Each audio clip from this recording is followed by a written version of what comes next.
On Vaticano this week, we hear about how art can influence faith and vice versa. The Vatican's culture department is working to promote the way of beauty, reaching up to heaven through art. And Father Uwe Michael Lang delves into the importance of art in the liturgy and that of the liturgy in art.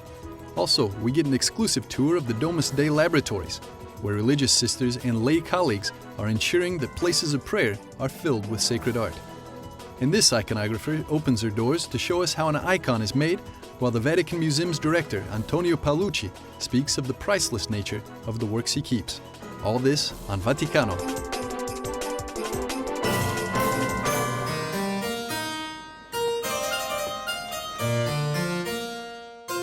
The Vatican is a center of faith, and as such, a center for art.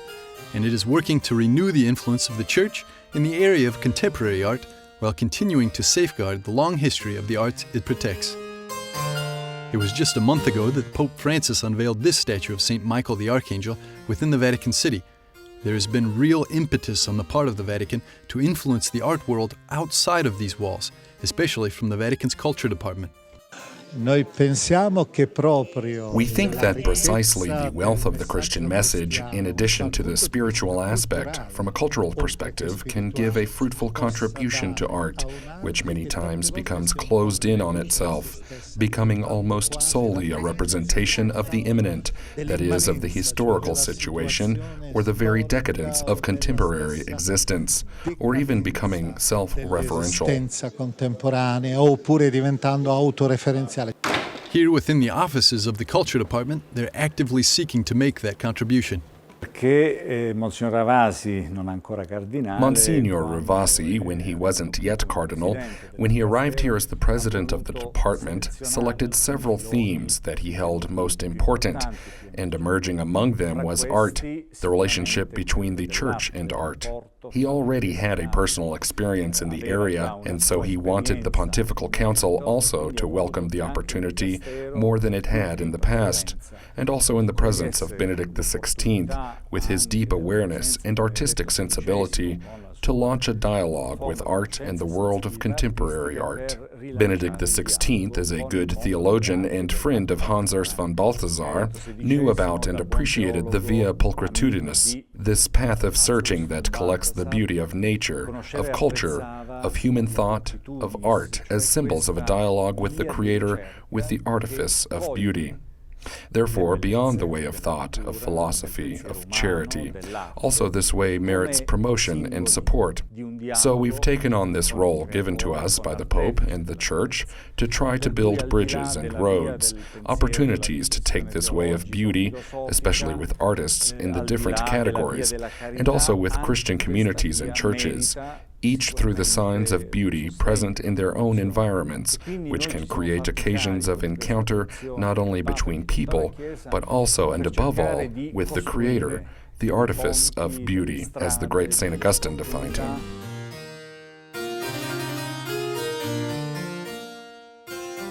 To encourage this engagement between art, culture, and faith, the Vatican entered the world-famous art exhibit, the Biennale, in Venice this year.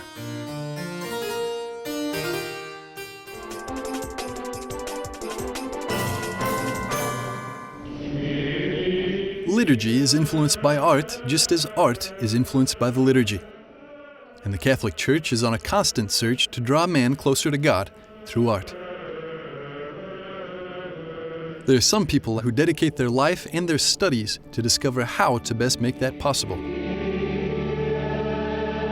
I have tried to confront the question, what makes architecture sacred? We customarily speak of sacred architecture, sacred art, sacred music, without giving an account really what this attribute sacred means. And for some time, for several decades, theologians in the Catholic tradition have really questioned the concept of the sacred in Christianity, or even rejected it altogether. The idea that there is sacred time, sacred space in Christianity. Art has a very important role to play in the liturgy. Today we live in a culture of images. Images surround us everywhere on our TV and video screens, on our mobile devices. And people today are often much more receptive to images than to the spoken words.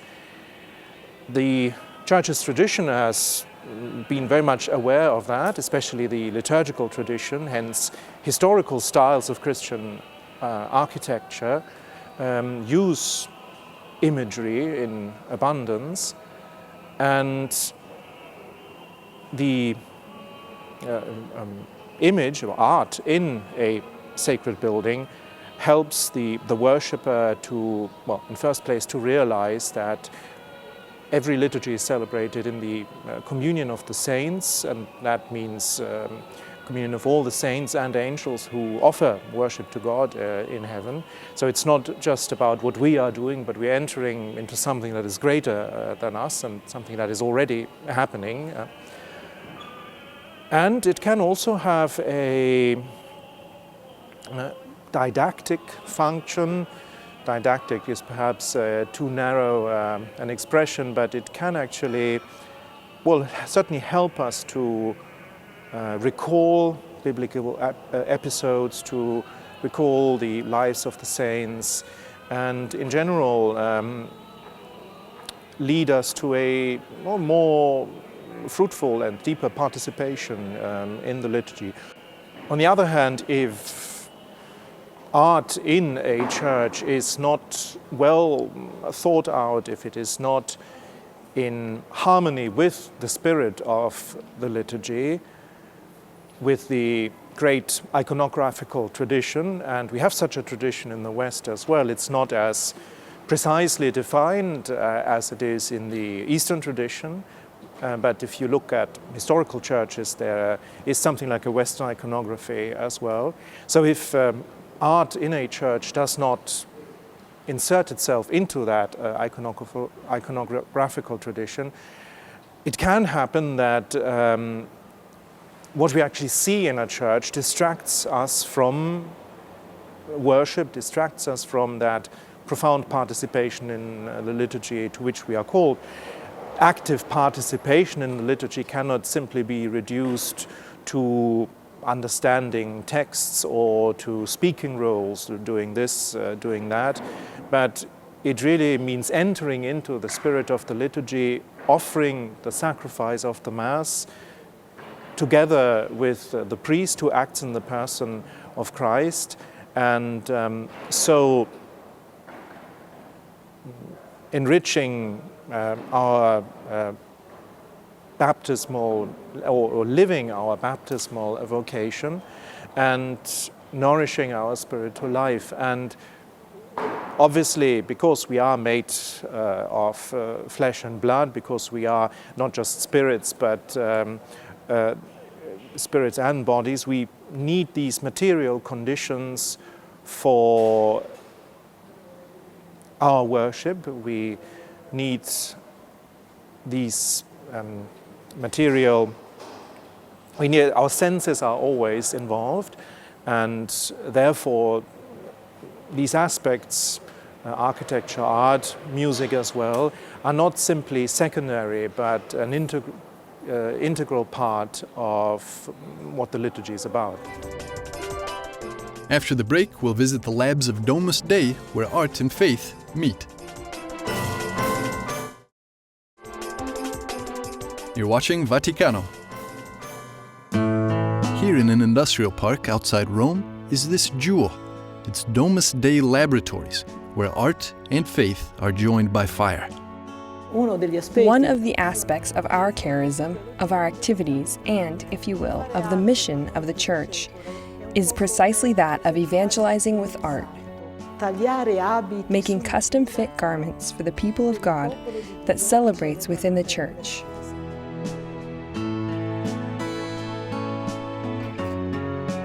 And recently, the congregation acquired this structure, Domus Dei, which is a mixture of workshops collected together in a single structure. There is the artistic foundry, which is composed of the modeling department and thus the part where the artists realize their work, guided by us for liturgical and theological support. Then, there's the department of stained glass, that of mosaics, that of restoration of artworks, Some of them were formed here from the time they were young, so they acquired the technical and professional know-how. Ideas can be realized with the sensitivity and the passion that is typical of artists. You can see the work of art be grown here, from its conception to its completion. We can take a walk through our laboratories so we can see concretely how the works of art are imagined and realized, little by little.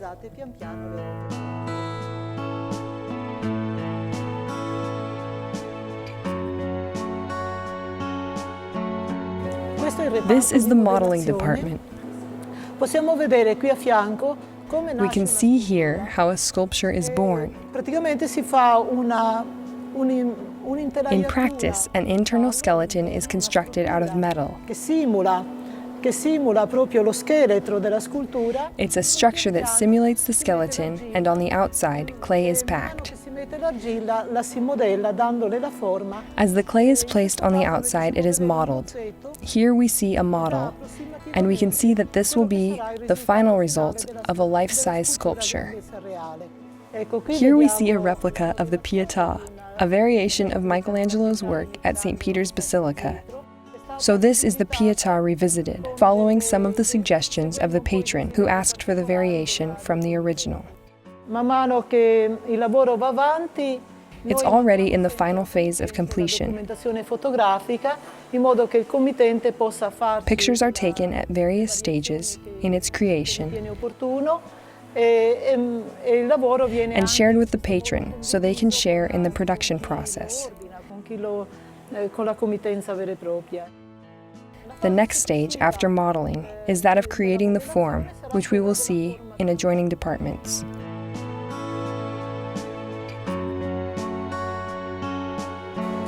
This is the first step in the lost wax bronze technique. Under the layers you see is the original sculpture from the artist.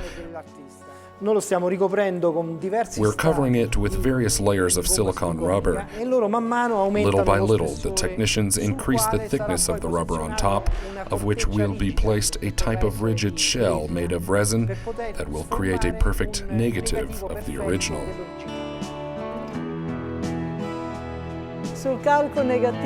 On the negative, the model that we saw being made earlier, a layer of wax is laid, which is of the same thickness as the eventual bronze. These wax channels are where the fused bronze will flow into the entire surface of the sculpture.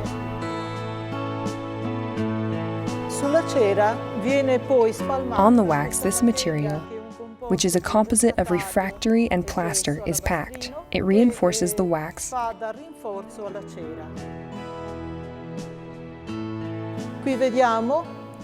Here we see the wax channels, which will be united into a single point. From that juncture, the fused bronze will enter the mold. Now we're going into the foundry area where we'll see the fusion of the forms that were cooked.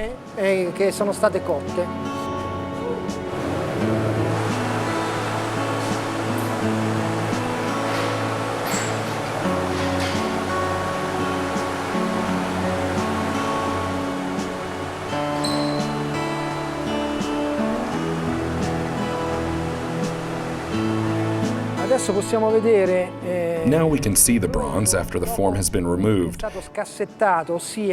It's been freed from the refractory part in a separate department and brought here to the office where the technicians cut it, polish it, and they take out the extra pieces that were used for the fusion. Later, after a first cut that was done in another department, they are brought in for the first polishing, to then finish with the final product that you see over there that is totally polished. In this department, we make stained glass and mosaics. The artist begins with the idea that has been created in a sketch, which is often made on a smaller scale. Then, it is enlarged to the actual size. That stage is called the cartoon. From there, it goes on to be superimposed on a transparent sheet. On this are all of the lines that will eventually be the lead lines that will separate the pieces of glass. I vetri saranno colorati, The glass will be colored and blown by mouth, quindi secondo proprio using the ancient method of blown glass. fiati, e poi interverrà successivamente. And then it will be painted and heat treated. L'artista riportava i disegni. We've seen that the artist used the design of the work on a transparency from the cartoon. This transparency is used once again on a piece of cardboard Mi delimiterà esattamente le that we see here already cut, which will set the limits, which will then serve to cut the glass to measure. tenute tramite questa forbice a tre lame. This process is aided by a pair of three-bladed scissors that leaves a space the width of the lead line. Della trafila di piombo. Siccome questa As this vetrata portrait is a figurative depiction of Our Lady with Child, it will also be necessary to employ paint. prendo il vetro, I take the glass and put it on the cartoon, lo poggio sul cartone e comincio con la and I begin to paint. Sono pennelli con il pelo molto lungo. It's a long brush, which serves almost as a deposit for the paint. La fase successiva è The quella next della phase cottura, is heat treatment. cioè questi vetri These pieces of glass vengono are messi placed nel in the forno oven and brought to a temperature of 600 degrees Celsius, 600 gradi, in modo che la pittura so that the paint becomes one with the glass. We see an example of the cooked glass here. For the artistic phase, after the glass is out of the oven, the technical phase begins. It consists of the preparation of the lines of lead that will serve to assemble the different pieces of glass. La bellezza della vetrata dipende molto anche The beauty of stained glass depends also on the manual execution of all of the steps. facendoli manualmente si possono curare meglio. By making them manually, paints can be better made. Tanti artisti So many artists are already prepared for an industrial product, which will never be of the same quality as that made using artisan techniques. Here we see the stained glass already assembled with the lead lines. dove The point of soldering is to join where two pieces of lead come together. all'incrocio dei piombi. Siamo passati alla sezione del mosaico. We've moved on to the mosaic department. In this case, we're creating a reproduction of a classic work from the 1800s, which is destined for Poland. Si è partiti As you can see, we began with the photograph of the work. In questo caso abbiamo fatto un Then, we enlarged the work in a cartoon, making appropriate connections. The cartoon was placed over the work table, although right now it is invisible. And then, on the cartoon, we placed this netting, which is made of fiberglass and supports the entire surface of the mosaic. Il mosaicista Antonio The mosaic artist, Antonio, is now making the design with a classic cut. That is, the pieces of glass are already prepared and cut into pieces that measure 1 inch apiece. It's called the classic cut. sulla rete che abbiamo On the netting we saw earlier, the pieces are set with a strong glue made for this process.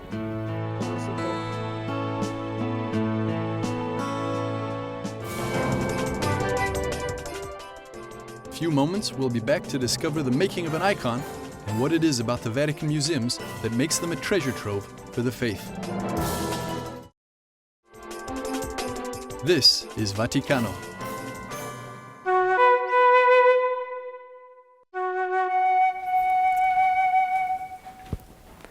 I am Christina Mans. I am an iconographer, and I like to introduce you to my work. I live in Rome and I work also in Rome. And these are some of my icons, because for me it's a vocation, and I feel that I can help people to bring them close to Jesus.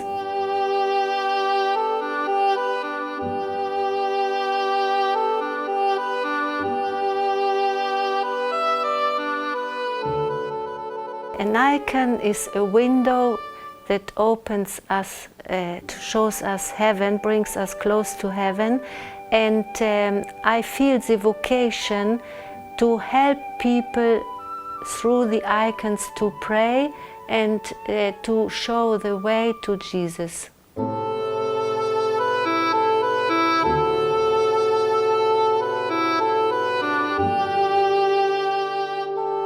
My technique is from 1200, and I studied with a very important teacher from the academy in St. Petersburg.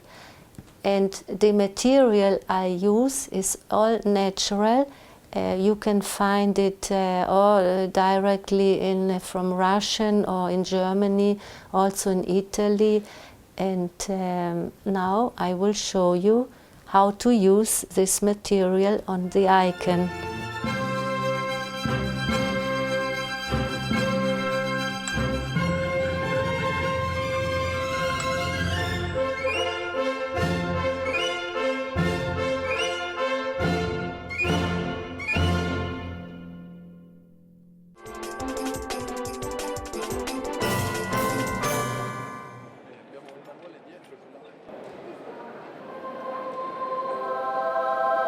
Siamo in una zona molto speciale dei Musei Vaticani. We're in a special part of the Vatican Museums.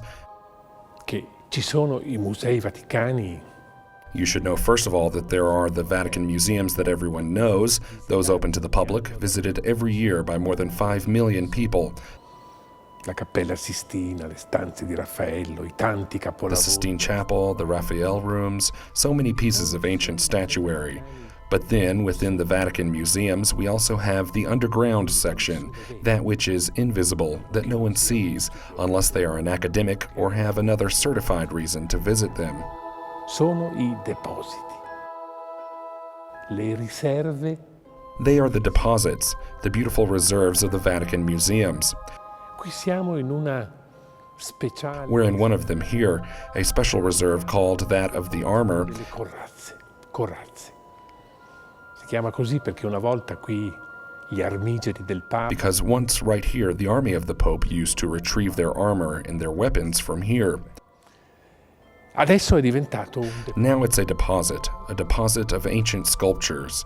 di sculture archeologiche. There are thousands of fragments and entire statues, Di statue intere, di cose che things that bear witness to the Greco-Roman civilization.